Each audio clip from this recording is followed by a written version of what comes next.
മോനെ പകര, നിന്റെ അഭിനയത്തിൽ ഭാവി അമ്മായച്ചൻ കാല് തന്നെ വീണു എന്നുള്ളത് നേരാണോ? ഞങ്ങൾക്ക് ഇതെങ്കിലും ഒന്ന് വിശ്വസിക്കാവോ? അതെന്താ സാമേ, നിനക്ക് ഞാൻ പറഞ്ഞ വിശ്വാസമായില്ലേ?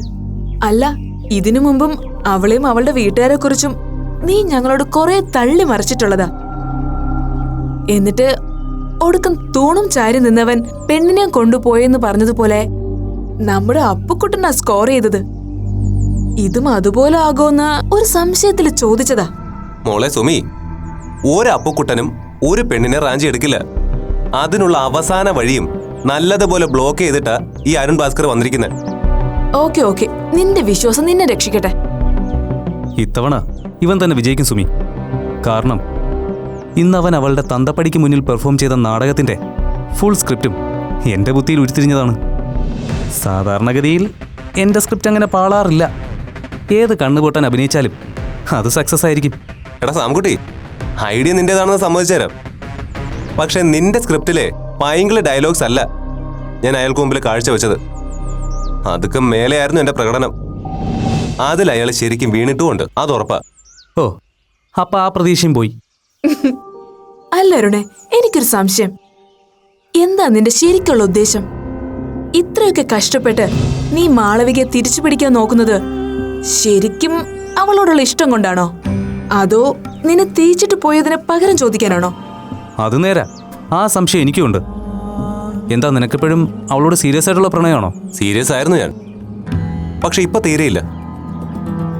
എന്നുവെച്ച് അവള് സിൻസിയറായിട്ട് തിരികെ വരികയാണെങ്കിൽ സീരിയസ് ആവുന്നതില് എനിക്ക് വിരോധമൊന്നുമില്ല.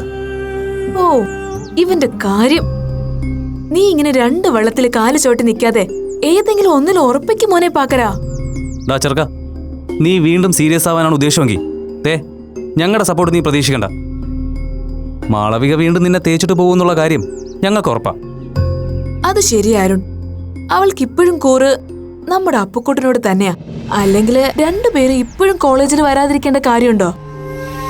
എന്തോ ചുറ്റിക്കളി അവര് രഹസ്യമായിട്ട് പ്ലാൻ ചെയ്യുന്നുണ്ട്. അവരുടെ ഒരു ചുറ്റിക്കളിയും പ്ലാനിങ്ങും ഒന്നും ഇനി നടക്കാൻ പോകുന്നില്ല. ഇനി രണ്ടുപേർക്കും തമ്മിലൊന്ന് കാണാനുള്ള അവസരം പോലും മാളവികയുടെ വീട്ടുകാരെ അനുവദിച്ച് കൊടുക്കില്ല എന്നുള്ള കാര്യം ഉറപ്പാ. അപൂർവെന്നോ അവളുടെ വീട്ടുകാരെന്നോ പറഞ്ഞ ആ മനുഷ്യനിപ്പോ കൊല്ലാനുള്ള ദേഷ്യമുണ്ട്. അതിൽ അയാളെ കുറ്റം പറയാൻ പറ്റില്ല അരുൺ. സ്വന്തം മോൾ ഇത്രയും നാള് കൂട്ടുകൂടി നടന്നത് ആണവ നടക്കുന്ന ഒരുത്തന്റെ കൂടെയാണെന്ന് അറിഞ്ഞാ ആർക്കായാലും സഹിക്കാൻ പറ്റില്ല. യെസ്, അത് തന്നെയാണ് അപൂർവയുടെയും മാളവികയുടെയും കുടുംബങ്ങൾ തമ്മിലുള്ള ഇപ്പോഴത്തെ അവസ്ഥ. എത്രമാത്രം സൗഹൃദം അവർ തമ്മിൽ ഉണ്ടായിരുന്നോ അതിന്റെ 100 ഇരട്ടി ശത്രുതയില രണ്ടു കൂട്ടരും ഇപ്പോ.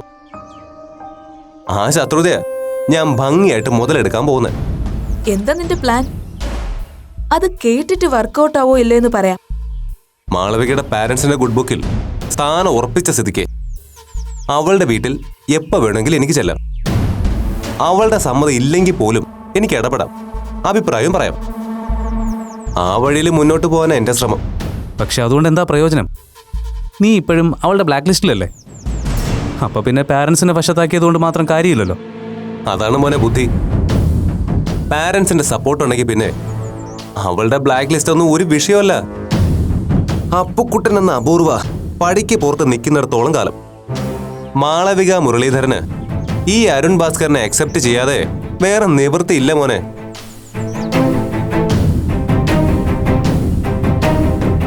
ഒന്ന് മെരുക്കി കിട്ടിയാ പിന്നെ വല പൊട്ടിച്ച് പുറത്തു പോകാത്ത രീതിയിൽ ഉരുക്കിയിടാൻ എനിക്കറിയാം.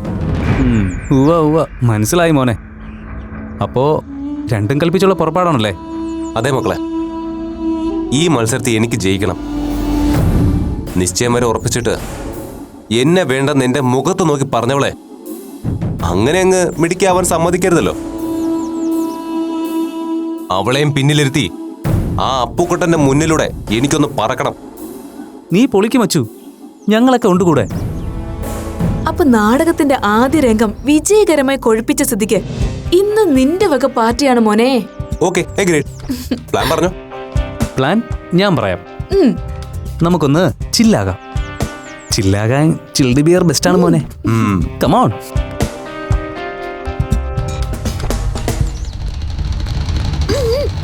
സൂക്ഷിച്ചു.